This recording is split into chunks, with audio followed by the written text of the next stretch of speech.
जो छठे चरण का लास्ट का, तो उन्होंने फटाफट डाटा कैसे दे दिया। 5 चरणों का आपने डाटा देने में देर क्यों किया, 4 दिन 3 दिन क्यों लगाया। आज 7वें चरण का चुनाव हो रहा है, साथ में आप देंगे। जौनपुर में ट्रक में गाड़ियों में आपने जो है ईवीएम मशीन को इधर से उधर कर दिया। लोग जो है वीवीपैट में, आपका जो कई वीडियो आ गए कि वीवीपैट के पर्चियां फाड़े जा रहे हैं, आपका ईवीएम उखाड़ के फेंका जा रहा है। जो इलेक्शन कमीशन को पारदर्शी होना चाहिए, वो कहती है हमारी मर्जी। जैसे देश के प्रधानमंत्री करते हैं, मेरी मर्जी, मैं तो भगवान का हूं, मैं बायोलॉजिकल नहीं हूं, मैं मां के पेट से नहीं आया हूं, मुझे तो भगवान ने उतार के भेजा है। विवेकानंद के स्वामी के गुफा में जा करके और जाके बैठे हैं कि मैं हार रहा हूं, ए मेरे भगवान बदल दो। खूब कहते भगवान मेरा बेटा दे दे, मेरा बेटा दे दे, बेटी से बेटा कर दे। यही कर रहे हैं कि मैं हार रहा हूं, मैं जीत जाऊं, मैं जीत जाऊं, मेरा ईवीएम में बदल दो, मेरे ही वोट कर दो, कमल ही कमल कर दो। इन्होंने कहा संविधान खत्म कर दूंगा, इन्होंने कहा लोकतंत्र खत्म कर दूंगा, इन्होंने कहा सारा कानून बदल दूंगा, इन्होंने कहा वन राष्ट्र वन नेशन कर दूंगा। यानी मैं एक बार जीता तो जैसे चाइना, जैसे रशिया, जैसे राज किया, मैं भी राज करूंगा। विश्व के सबसे बड़े लोकतांत्रिक देश भारत की शाख आज दांव पर लगी है, वो भी चुनाव आयोग के कारण। चुनाव आयोग की भूमिका जिस तरीके से रही है इस पूरे चुनाव में, वो बेहद दुखद है। और जो सवाल लोग पूछ रहे हैं उसका भी जवाब चुनाव आयोग नहीं देता, आरोपों को सीधे खारिज कर देता है। 17 फॉर्म जो है 17C का फॉर्म वो नहीं देता और इसको लेकर लगातार सवाल उठ रहे हैं। हमारे साथ इस वक्त बातचीत करने के लिए मौजूद है डॉक्टर दुआ। क्या कहेंगे 17C के फॉर्म जो ना देना चुनाव आयोग का और जो दलीलें देना, उसके ऊपर जो आरोप लग रहे हैं उसको खारिज कर देना, किस तरीके से देखते हैं? नेशनल दस्तक को अभिनंदन करूंगा। इलेक्शन कमीशन हमेशा शक के घेरे में रहे। आज जो हमारा लोकतंत्र का, जैसा आपने कहा कि ये त्यौहार, ये भारत का नहीं बल्कि विश्व का सबसे बड़ा त्यौहार, जो 2 दिन में चुनाव हो सकता है, क्योंकि हमारे यहाँ बहुत सारे सिक्योरिटी और बहुत ही सक्षम हैं हम लोग सिक्योरिटी के रूप में। हमारा पुलिस और जो सुरक्षा है वो देश विदेश में काफ़ी अच्छा उन्होंने अपना प्रदर्शन किया है। ऐसी सूरत में इलेक्शन कमीशन हमारे जो चुनाव के जो प्रक्रियाएं हैं, जहाँ पे वोटिंग होती है, वहाँ पे 17C का फॉर्म दिया जाता है, चूँकि एजेंट वहाँ होते हैं और वो मिलान करते हैं कि किसका कितना वोट पड़ा, और उन्हीं वोटों के पे उनका एक वोट और परसेंटेज बनाया जाता है कि आज इतना वोट पड़ा, इस बूथ पे इतना वोट पड़ा, उसका इतना परसेंटेज निकल जाता। और उस तरह से चूँकि इलेक्ट्रॉनिक का ज़माना है, हर 1 घंटे के अंदर पूरे भारत का या पूरा एक राज्य का आंकड़ा सामने आ जाता है। 1 घंटे के बाद यानी शाम के 6 बजे जब वोटिंग खत्म होता है, तो 7 बजे तक ये जो है कि कितना वोट पड़ा उनको रिजल्ट दे देना चाहिए। 48 उसके लिए भी कानून बना है कि 48 घंटे के अंदर अंदर आपको ये बताना पड़ेगा कि कितना वोट पड़ा। जहां पे कोर्ट के अंदर चुनाव आयोग कह रहा है कि ऐसा कोई कानून नहीं है कि 17C फॉर्म को सार्वजनिक किया जाए, अगर हम ऐसा करें तो दुरुपयोग हो जाएगा उसका। बिल्कुल, इलेक्शन कमीशन सरकार के पट्टू बन करके, जैसे हमने कभी CBI को तोता कहते थे, उसी तरह से ये तोता बन के बात कर रहे हैं। आज सुप्रीम कोर्ट अगर थोड़ी सी संज्ञान लिया, आज राष्ट्रपति जब थोड़ा सा उसमें हस्तक्षेप की, तो इन्होंने जो छठे चरण का लास्ट का, तो उन्होंने फटाफट डाटा कैसे दे दिया। 5 चरणों का आपने डाटा देने में देर क्यों किया, 4 दिन 3 दिन क्यों लगाया। आज 7वें चरण का चुनाव हो रहा है, साथ में आप देंगे, क्योंकि अब बात खत्म हो गया। आप मुझे बताएं कि 19 लाख जो ईवीएम मशीन गायब हुआ, उस पर किसी ने बात नहीं किया। 40,000 ईवीएम मशीन उत्तर प्रदेश में जला दिया गया, वो कहां गया, उसकी इंक्वायरी नहीं हुई। आज ये जो लोकतंत्र 2024 का हुआ, जौनपुर में ट्रक में गाड़ियों में आपने जो है ईवीएम मशीन को इधर से उधर कर दिया। लोग जो है वीवीपैट में, आपका जो कई वीडियो आ गए कि वीवीपैट के पर्चियां फाड़े जा रहे हैं, आपका ईवीएम उखाड़ के फेंका जा रहा है। एक सेंटर में जाकर के दिल्ली के अंदर नॉर्थ ईस्ट में हमारे मनोज तिवारी जाकर करके जो है बूथ के अंदर दरवाजा बंद करके 2 घंटा अंदर रहते हैं। क्या कर रहे थे, ये क्या कर रहे हैं, क्या इसमें इंक्वायरी किया, क्या संज्ञान लिया? जो इलेक्शन कमीशन को पारदर्शी होना चाहिए, वो कहती है हमारी मर्जी। वो जनता की मर्जी नहीं, हमारी मर्जी। जैसे देश के प्रधानमंत्री करते हैं, मेरी मर्जी, मैं तो भगवान का हूं, मैं बायोलॉजिकल नहीं हूं, मैं माँ के पेट से नहीं आया हूं, मुझे तो भगवान ने उतार के भेजा है और मैं तो राज करूंगा। आज 7वें चरण का जब प्रधानमंत्री का क्षेत्र बनारस में रहना चाहिए, वहां पे जनता के साथ सत हरिश्चंद्र बनना चाहिए था, सत हरिश्चंद्र के घाट पे बैठना चाहिए था। वो जाकर करके नरेंद्र यानी कि जो हमारे विवेकानंद के जो है कन्याकुमारी में जाके देश का जो किनारे में बैठ करके आराधना कर रहे, ए भगवान कहीं हार ना जाऊं, मुझे प्रधानमंत्री रहना है, मुझे 75 नहीं 100 साल तक रहना है। तो इस तरह का जो ये जो चल रहा है, तो इलेक्शन कमीशन कहीं ना कहीं एक तरफा होकर करके सरकार को साथ दे रही है, जो नहीं होना चाहिए। आयोग निष्पक्ष है, बिल्कुल वो जो निष्पक्ष होकर काम कर रहा है, चुनाव करवा रहे हैं। आप लोग बेबुनियाद आरोप लगाते हैं जिसे चुनाव आयोग खारिज कर रहा है। चुनाव आयोग अगर निष्पक्ष है तो मुझे एक बात बताएं, पहले 1 करोड़ 7 लाख, अब 2 करोड़ का जो हेरा फेरी जो वोट का आ रहा है, क्यों आ रहा है? आप कह रहे हैं कि 10, 20, 25 हजार तो किसी जगह हो सकता है। अरे 5,000, 2 वोट से 1 वोट से कोई हार सकता है। आप कहता हो सकता है। अरे अगर 10,000 हो सकता है तो 1 लाख भी हो सकता है। आप जो है अपने जो है 10-20 को जिता देंगे, 50 को जिता देंगे, आपकी मार्जिन आ जाएगी। और इसीलिए आज कह रहे हैं कि 240 अगर बीजेपी आ जाता है तो हम बाकी सपोर्टर का और हम हाउस रीडिंग करके खरीद फोड़ करके सरकार बना लेंगे। आप इसी तरह से लोकतंत्र में सरकार बनाना चाहते हैं, आप इसी तरह से आप एक दूसरे को दबाना चाहते हैं। ठीक है, विपक्ष कितना मजबूत है नहीं है हम उस पर नहीं कहने जाऊंगा, लेकिन आज जो युवा लोग सामने आए हैं, चाहे राहुल गांधी हो, चाहे अखिलेश हो, चाहे तेजस्वी हो, चाहे और लोग हो, वो सारे लोग जो आज एग्रेसिव हुए हैं, उनको भी थोड़ा और पहले होना चाहिए था। जनता का ये चुनाव है, जनता अपने केंद्रीय मंत्री जो है लगातार बयान दे रहे हैं। गृह मंत्री कह रहे हैं 5वें चरण तक के चुनाव में ही हम जीत चुके हैं, हमें बहुमत मिल गया है। 310 सीटें भाजपा को मिल चुका है 5वें चरण के चुनाव तक। जर्नलिस्ट महोदय, ये आप वो कह रहे हैं जो हमारे गृह मंत्री अमित शाह, नाम लीजिए ना, मैं नाम लेता हूं। अमित शाह ने जब 339 सीटों का जब चुनाव हुआ तो उन्होंने कहा 306 तो मैं ले चुका हूं, यानी कि पूरा 100% आपने ले लिया।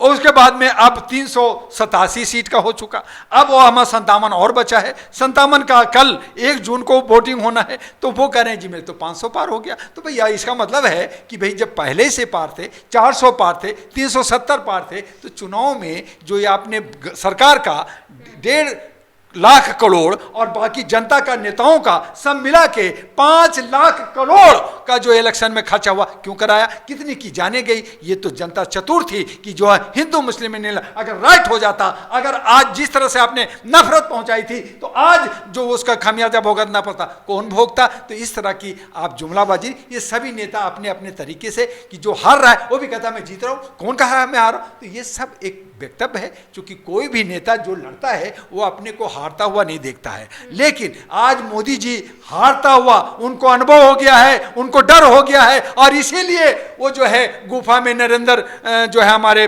विवेकानंद के स्वामी के गुफा में जा करके और जाके बैठे हैं कि मैं हार रहा हूं, ए मेरे भगवान बदल दो। जैसे कोई लोग अगर किसी औरत को लड़की होना होता है ना, या मान लो किसी ने कह दिया कि तुम्हारी लड़की होगी, खूब पूजा पाठ करने लगते हैं, खूब कहते भगवान मेरा बेटा दे दे, मेरा बेटा दे दे, बेटी से बेटा कर दे। यही कर रहे हैं कि मैं हार रहा हूं, मैं जीत जाऊं, मैं जीत जाऊं, मेरा ईवीएम में बदल दो, मेरे ही वोट कर दो, कमल ही कमल कर दो। तो ये वो जीत जाएंगे, वो अवतार लिए हैं, वो देश की सेवा करने के लिए आए हैं, वो जीत जाएंगे। हाँ, तो देश की सेवा अवतार की है तो फिर इलेक्शन क्यों लड़ रहे हो? ना लड़ो ना। आने वाले समय में 1 नेशन 1 इलेक्शन के भी प्रस्ताव रखे जाएंगे। देखिए, ये चोरी डकैती से ये सरकार अगर बीजेपी बनती है, अगर इफ मैंने कहा अगर बन जाता है, ये चोरी डकैती करके, चोरी डकैती खरीद फरोख्त कर करके उल्टे पुल्टे करके बन गई, तो देश के लिए सही समय नहीं होगा।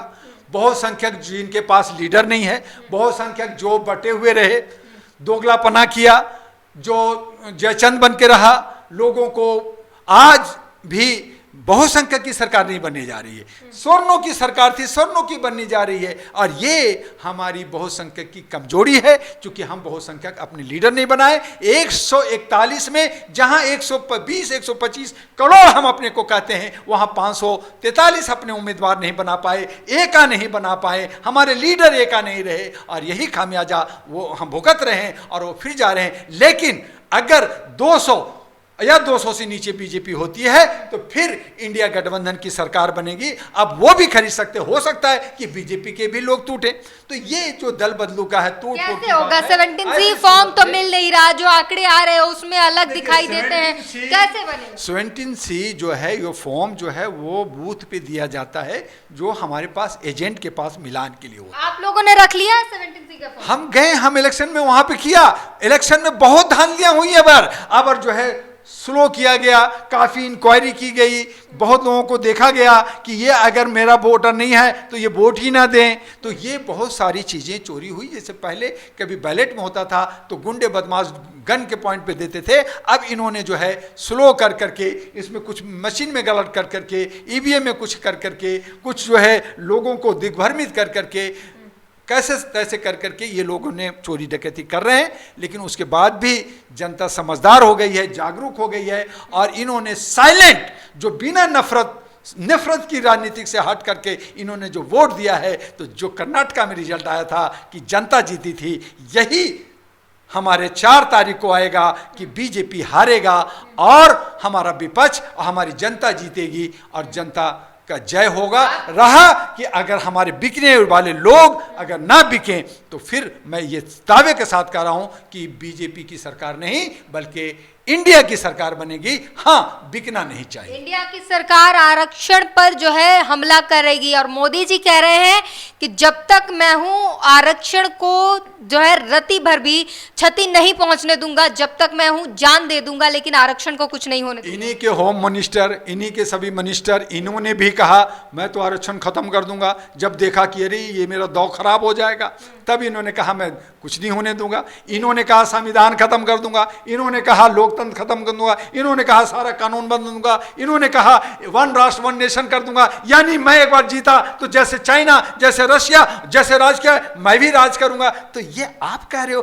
फिर बदलते हो। ये कम से कम राहुल जो पप्पू थे, चप्पू चलाए, उनको आपने जो है नवाब कहा, उनको जो शहजादा कहा, उनको बाबा कहने लगे। कम से कम थैंक गॉड उनकी पदवी बढ़ी और उनको आपने इज्जत तो किया। लेकिन आपने दूसरी तरफ आप लड़कियों को भी इज्जत किया। मणिपुर नहीं गए, उन्हीं लड़कियों को कहा ये हमारे बनारस में मुजरा कर रही हैं, मुजरा करने जा रही हैं। अगर वही लोग अगर आपको कह देते कि आप लौंडागिरी कर रहे हैं, डांस कर रहे हैं, ये हमारे यूपी बिहार की भाषा है, वो उनकी भाषा, एक लैंग्वेज है कि वो कहते हैं ना बच्चे जो डांस करते हैं ना, लड़के, उनको लौंडा कहा जाता है। तो मुजरा कि लड़कियां डांस करती है, तो लड़कियां डांस कर, अरे उन्होंने प्रचार करने गए। मैं कोई कांग्रेसी आदमी नहीं हूं, आपने जो है प्रियंका गांधी को गाली दिया, आपको कोई गाली दे, तो इस तरह की राजनीति को होता है क्या? आप प्रधानमंत्री हैं, आप जो है बड़े सम्मानित पद पे हैं, आप सम्मान कीजिए ना महिलाओं का। प्रधानमंत्री कह तो रहे हैं कि राजनीति में कोई दुश्मनी नहीं होता, सबसे मेरी दोस्ती है।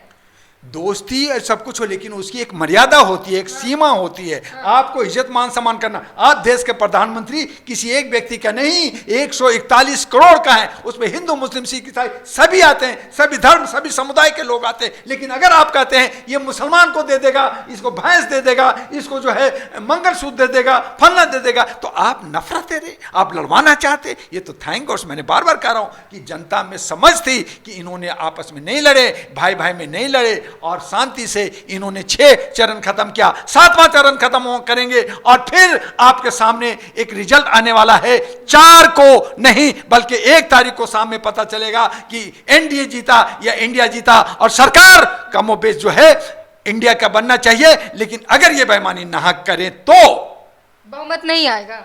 बहुमत किसी को नहीं आ रही है, बीजेपी को नहीं आ रही है, लेकिन ज्यादा सीट उनको आएगी।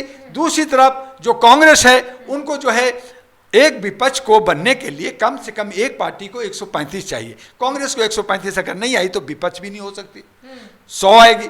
मान लीजिए 75 आई, 70 आई, चूंकि बामन है और पार्टियां मिलकर। मोदी जी खुद कह रहे हैं कि इस बार राजनीति में, भारत की राजनीति में 6 महीने के अंदर भूचाल आने वाला है। ऐसा क्या होने वाला है?